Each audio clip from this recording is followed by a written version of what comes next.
అందరికీ నమస్తే. Welcome to Suni's cooking world. ఈరోజు అయితే చింతకాయ నిల్వ పచ్చడి ఎలా చేసుకోవాలో చూద్దాం. దీనికి చాలా పేర్లు ఉన్నాయండి. ఒక్కో చోట ఒక్కోలా పిలుస్తారు. కొంతమంది చింతకాయ తొక్కు అంటారు. మా సైడ్ అయితే ముడి చింతకాయ పచ్చడి అంటారు. కొంతమంది చింతకాయ పచ్చడి అంటారు. ఎన్ని పేర్లు ఉన్నాయండి. ఇది ఎలా చేసుకోవాలో చూద్దాం. దీనికోసం నేనైతే 2 కిలోల చింతకాయలు అయితే తీసుకొచ్చుకున్నాను. వీటన్నింటినీ శుభ్రంగా కనీసం 3-4 సార్లు అయినా కడగాలండి. దుమ్ము అనేది ఎక్కువగా ఉండిద్ది. చిన్న చిన్న గిన్నెల్లో కడిగితే సరిపోదు, బకెట్లో వేసి కడగాలి. చూసారా నీళ్ళు ఎలా ఉన్నాయో, ఇంత దుమ్ము ఉండిద్ది. అందుకని 3-4 సార్లు కడగాలి.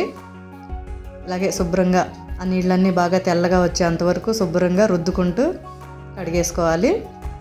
నేనైతే 4 సార్లుగా కడిగాను. శుభ్రంగా కడిగేసుకొని అన్నీ ఒక జాలి గిన్నెలో వేసేసుకోవాలి. నీళ్ళన్నీ పూర్తిగా వడారిపోయిన తర్వాత ఎండలో ఒక పొడి క్లాత్ మీద 3-4 గంటల పాటు ఆరనివ్వాలి.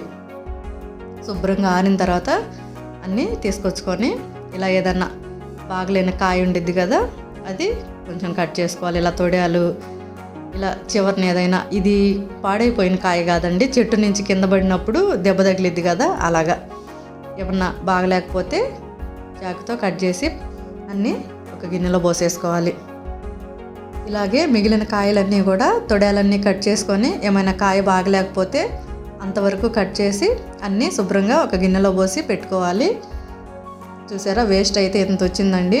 ఆ తొడియాలు ఏదన్నా అక్కడక్కడ దెబ్బ తగిలిన కాయలు కట్ చేయంగా ఇంత వేస్ట్ అయితే వచ్చింది. ఇప్పుడైతే ఈ 2 కిలోల చింతకాయలకి 2 కప్పుల కళ్ళుప్పు తీసుకుంటున్నాను. ఇది గిద్దల్లో వచ్చేసి 4 గిద్దలు పట్టిద్దండి.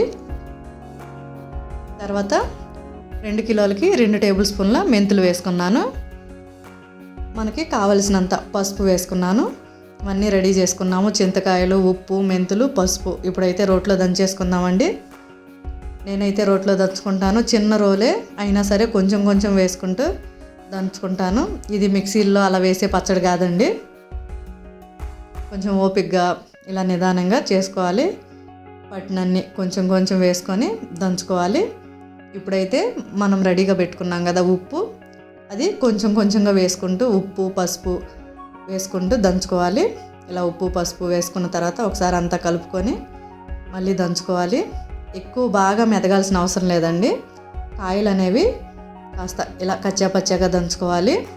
ఇప్పుడు కొద్దిగా మెంతులు కూడా వేసుకోవాలి. మనం ఇందాకైతే రెడీగా పెట్టుకున్నాం కదా, కొంచెం మెంతులు కూడా వేసేసుకొని ఒకసారి దంచుకున్న తర్వాత అంతా ఒక గాజు సీసాలో కానీ లేదా ఏదైనా ప్లాస్టిక్ కానీ టప్పర్ వేర్ కానీ అలాంటి వాటిల్లో పెట్టేసుకోవాలి. స్టీల్ దాంట్లో, తెల్ల దాంట్లో అయితే పెట్టొద్దండి. ఇలాగే మిగిలిన కాయలన్నీ కొంచెం కొంచెం వేసి దంచుకుంటూ ఉప్పు, పసుపు, మెంతులు అన్నీ వేసి దంచుకుంటూ, పసుపు కూడా కొంచెం కొంచెం వేసుకుంటూ దంచుకోవాలి. నేను తీసుకున్న పసుపు అయితే సరిపోలేదు. నేను ఇంకొంచెం పసుపు అనేది తీసుకున్నాను. మనం ప్యాకెట్ పసుపు వాడినప్పుడు ఒకలా ఉండిద్ది కలరు, ఇంట్లో కొమ్ములతో కొట్టుకున్న పసుపు అయితే ఒకలా ఉండిద్ది. నాకు అందుకని కొంచెం పసుపు అనేది ఎక్కువ పట్టింది. నేను ఇంట్లో పసుపు కొమ్ములతో ప్రిపేర్ చేసుకున్న పసుపు కాబట్టి ఇలా కొంచెం పసుపు ఎక్కువ వేసేసుకున్నాను. పచ్చడి అంతా ఇలా రోట్లో దంచేసుకొని డబ్బాలు అయితే పెట్టేసుకున్నాను. దీన్ని కొంచెం అదిమి పెట్టినట్టుగా పెట్టేసి మూత పెట్టేసి ఒక 5 నుంచి 7 రోజుల పాటు అలాగే వదిలేసేయాలి. వెంటనే అయితే కదిలించొద్దండి. కనీసం 5 రోజులైనా ఉండాలి.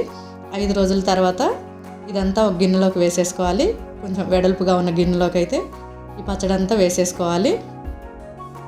ఈ పచ్చడిలో ఈనెలు ఇలా పీసులు అవి ఉంటాయి కదా, ఇవన్నీ కొంచెం విత్తనాలు కూడా ఉంటాయి. ముదురుగా ఉన్న విత్తనాలు అయితే మనం రోట్లో దంచినప్పుడు నలగవు, లేత విత్తనాలు అయితే నలిగిపోతాయి. ఇలా ఈ ముదురుగా ఉన్న విత్తనాలు, ఈనెలు ఇవన్నీ తీసేసుకోవాలి. ఇదంతా చేత్తో కలుపుకుంటూ అన్నీ తీసేసుకోవాలి.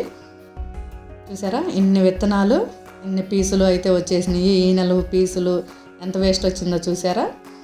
ఇప్పుడైతే ఈ పచ్చళ్ళలో నాకైతే పసుపు కొంచెం సరిపోనట్టుగా అనిపించింది.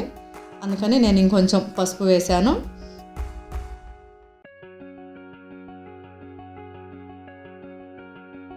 ఇప్పుడైతే నేను 1/2 కప్పులో సగం ఆముదం వేస్తున్నాను.